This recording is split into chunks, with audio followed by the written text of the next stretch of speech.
New York, 1976. Police officer Kyle Hyde suddenly gets a call. His longtime partner and friend Brian Bradley is on the take. Hyde then confronts Bradley about it, and the situation escalates until Hyde fires his gun at him, killing him. Hyde then leaves the police force and becomes a travelling salesman in the hopes of finding Bradley, who he suspects may still be alive. 3 years later, his new job takes him to Hotel Dusk. Holy shit. And over the course of the game, he gets acquainted with the other guests along with the hotel's staff, and may also find out what really happened on that day 3 years ago.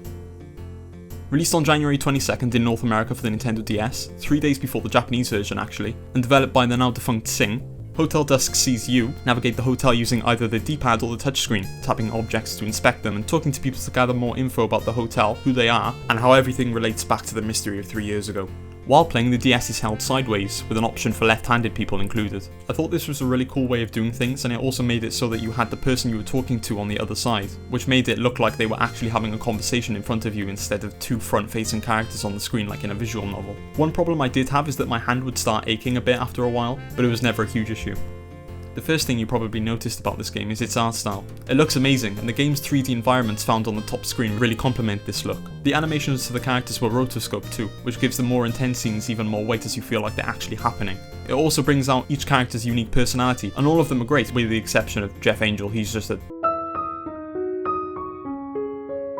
The game's chapters are separated into different times, starting at 5 to 5:30 PM, which actually takes ages to get through, then 5:30 to 6, 6 till 7, and on until the game's 10th and final chapter. At the end of each chapter, you're questioning a character about something, and I always really enjoyed these parts because sometimes it would genuinely get heated and picking the wrong answers at some point could give you a game over where you're kicked out of the hotel.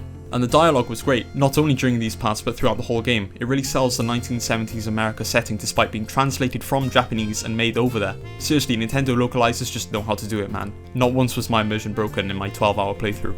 The game puts you on an easy to follow path to progress in the game. What do I need to do now? Well, get to my room of course. Now what? Oh, the phone's ringing. She mentioned something about my suitcase. Well, might as well try and oh, the key broke. Guess I need to find some wire. I'll write that down in my notebook so I don't forget. You can still wander around even though you should really go and talk to that in 213.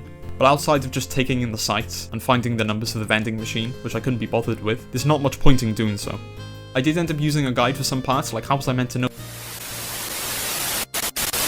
During the game there's also some small puzzles and one sort of minigame, all utilising the DS's touchscreen to solve and play, with the exception of one puzzle which absolutely blew my mind while playing. Slight spoilers, but at one point of the game you literally solve a puzzle, and for the second time too. Hyde notices that there was some pen scribbled on the back of one of the pieces. Could it be part of something written on the back? Once the puzzle is solved, he puts it back in its frame. But now how can we see what was on the back of it? The game lets us try and get it back out of its frame, but none of the buttons work and touching the screen does nothing too. So what are you meant to do? Well, the DS has a clamshell design. You shut the lids when you turn it off and when you want to put it into sleep mode. This is peak game design right here.